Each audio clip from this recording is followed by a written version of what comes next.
ತುಮಕೂರು ವಾಯ್ಸ್ಗೆ ಸ್ವಾಗತ ಸ್ನೇಹಿತರೆ. ಸಬ್ಸ್ಕ್ರೈಬ್ ಆಗಿಲ್ಲ ಅಂದ್ರೆ ಈಗಲೇ ಈ ಕೆಳಗೆ ಕಾಣುವ ಸಬ್ಸ್ಕ್ರೈಬ್ ಬಟನ್ಗೆ ಈಗಲೇ ಕ್ಲಿಕ್ ಮಾಡಿ. ನಾವು ಮಾಡುವ ವಿಡಿಯೋಗಳ ನೋಟಿಫಿಕೇಶನ್ಗಾಗಿ ಬೆಲ್ ಐಕಾನ್ ಅನ್ನು ಪ್ರೆಸ್ ಮಾಡೋದನ್ನ ಮರಿಬೇಡಿ. ತುಮಕೂರು ದಸರಾ ಆಚರಣೆ ಮಾಡುವುದರ ಬಗ್ಗೆ ಒಂದು ಸಭೆಯನ್ನ ಕರೆದಿದ್ದೇವೆ. ನಾವು ಪ್ರಥಮ ಬಾರಿಗೆ ಈ ಕಾರ್ಯಕ್ರಮವನ್ನು ವ್ಯವಸ್ಥಿತವಾಗಿ ಸರ್ಕಾರದ ಅಧೀನದಲ್ಲಿ ಜಿಲ್ಲಾಧಿಕಾರಿಗಳು ಮತ್ತು ಶಾಸಕರುಗಳು, ಜಿಲ್ಲಾ ಸಚಿವರುಗಳು ಅವರ ನೇತೃತ್ವದಲ್ಲಿ ಆಗಬೇಕು ಅಂತೇಳಿ ಒಂದು ಅಭಿಪ್ರಾಯಕ್ಕೆ ಬಂದಿದೆ. ಮೈಸೂರಿನಲ್ಲಿ ಯಾವ ರೀತಿ ದಸರಾ ಆಗ್ತದೆ, ಅದು ಭಾಳ ದೊಡ್ಡ ಪ್ರಮಾಣದಲ್ಲಿ ಇಡೀ ವಿಶ್ವಕ್ಕೆ ಪ್ರಖ್ಯಾತಿಯಾಗಿರ್ತಕ್ಕಂಥ ರೀತಿಯಲ್ಲಿ ಮಾಡ್ತಾರೆ. ಆದರೆ ತುಮಕೂರಿನ ಸಂಬಂಧಪಟ್ಟ ಹಾಗೆ ಕಳೆದ 30 ವರ್ಷದಿಂದ ಕೆಲವು ಹಿರಿಯ ನಾಗರಿಕರು ಅವರೆಲ್ಲರೂ ಸೇರಿಕೊಂಡು ತುಮಕೂರಿನ ಹಬ್ಬವನ್ನು ಮಾಡ್ತಾಯಿದ್ರು. ಆದರೆ ಅದು ಒಂದು ವ್ಯವಸ್ಥಿತವಾಗಿ ಆಗಲಿ, ಇನ್ನೂ ಚೆನ್ನಾಗಾಗಲಿ ಅಂತೇಳಿ ನಾವು ಈ ಬಾರಿ ತುಮಕೂರು ದಸರಾ ಅಂತೇಳಿ ಅದಕ್ಕೆ ಒಂದು ನಾಮಾಂಕಿತವನ್ನು ಮಾಡಿ ಅದನ್ನು ಆ ಒಂದು ಹಿನ್ನೆಲೆಯಲ್ಲಿ ಮಾಡಬೇಕು ಅಂತ ತೀರ್ಮಾನ ಮಾಡಿದ್ದೇವೆ. 2 ದಿವಸ ಈ ಕಾರ್ಯಕ್ರಮ ನಡೆಯುತ್ತೆ.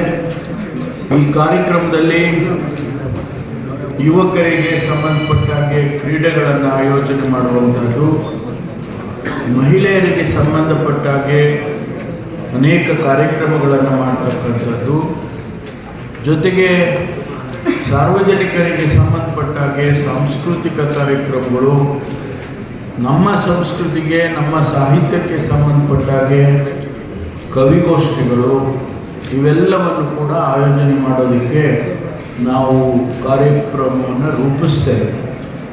ಇದರ ಜೊತೆಯಲ್ಲಿ ಸಾಂಸ್ಕೃತಿಕ ಕಾರ್ಯಕ್ರಮದ ಜೊತೆಗೆ ಒಂದು ಮೆರವಣಿಗೆ ಆಗಬೇಕು ಅಂತೇಳಿ ನಮ್ಮಲ್ಲಿರ್ತಕ್ಕಂಥ ಏನು ABC ದೇವಸ್ಥಾನಗಳಿವೆ, ಆ ದೇವಸ್ಥಾನಗಳ ದೇವರುಗಳನ್ನೆಲ್ಲ ಅವತ್ತು ತಗೊಂಡು ಬರ್ತಾರೆ ಈ ಮೆರವಣಿಗೆಯಲ್ಲಿ. ಅದಕ್ಕೂ ಕೂಡ ಒಂದು ಸಮಿತಿಯನ್ನು ಮಾಡ್ತೇವೆ. ಅಲ್ಲಿ ಅವರು ಆಯ್ಕೆ ಮಾಡಿಕೊಳ್ತಾರೆ. ಇಡೀ ಊರನ್ನು ಅಲಂಕಾರ ಮಾಡಿ ಒಂದು ಒಳ್ಳೆಯ ವಾತಾವರಣ ಸೃಷ್ಟಿಯಾಗಬೇಕು, ಊರಹಬ್ಬ ಆಗಬೇಕು. ಇದು ನಮ್ಮ ಈ ಭಾಗದಲ್ಲಿ ಇಂಥದ್ದೊಂದು ಕಾರ್ಯಕ್ರಮ ಆಗಿರಲಿ, ಅಂದರೆ ಬೇರೆ ಬೇರೆ ರೂಪದಲ್ಲಾಗಿತ್ತು, ಅದನ್ನು ಇನ್ನೂ ಹೆಚ್ಚಿನ ಪರಿಣಾಮಕಾರಿಯಾಗಿ ಮಾಡಬೇಕು ಅಂತೇಳಿ ಇದನ್ನು ನಾವು ಮಾಡ್ತೇವೆ.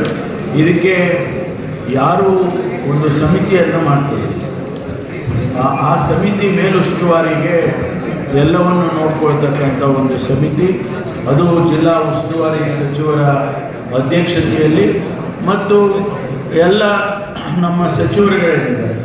ಮಾನ್ಯ ರಾಜಣ್ಣವರು, ಸೋಮಣ್ಣ ಅವರು, ಜಯಚಂದ್ರ ಅವರು ಮತ್ತು ನಮ್ಮ MLAಗಳು ಅವರು ಕೂಡ ಅಧ್ಯಕ್ಷರುಗಳಿದ್ದಾರೆ.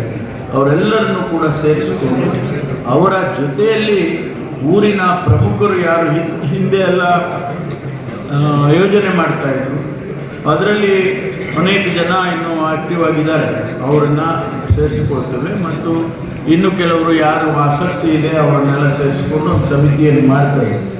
ಇದೆಲ್ಲದಕ್ಕೂ ಮುಖ್ಯವಾಗಿ ಒಂದು ಅಕೌಂಟೆಬಿಲಿಟಿ ಅಂತ ಹೇಳಿ ಕರಿತೀವಿ. ಅದಕ್ಕೆ ನಮ್ಮ ಜಿಲ್ಲಾಧ್ಯಕ್ಷರು, ಜಿಲ್ಲಾಧಿಕಾರಿಗಳ ನೇತೃತ್ವದಲ್ಲಿ ನಾವು ಮಾಡ್ತೇವೆ. ಹಾಗಾಗಿ ಇವತ್ತು ಈ ಒಂದು ಸಭೆಯನ್ನು ಕರೆದಿರ್ತಕ್ಕಂಥ ಉದ್ದೇಶ ಪ್ರಥಮವಾಗಿ ನಾವು ಒಂದು ಫ್ರೇಮ್ವರ್ಕನ್ನು ಮಾಡಿಕೊಳ್ಬೇಕು, ಅದಕ್ಕೆ ಯಾವ ರೀತಿ ಇರಬೇಕು ಅನ್ನುವಂಥ ಉದ್ದೇಶದಿಂದ ನಾವು ಈ ಸಭೆಯನ್ನು ಮಾಡಿದ್ದೇವೆ.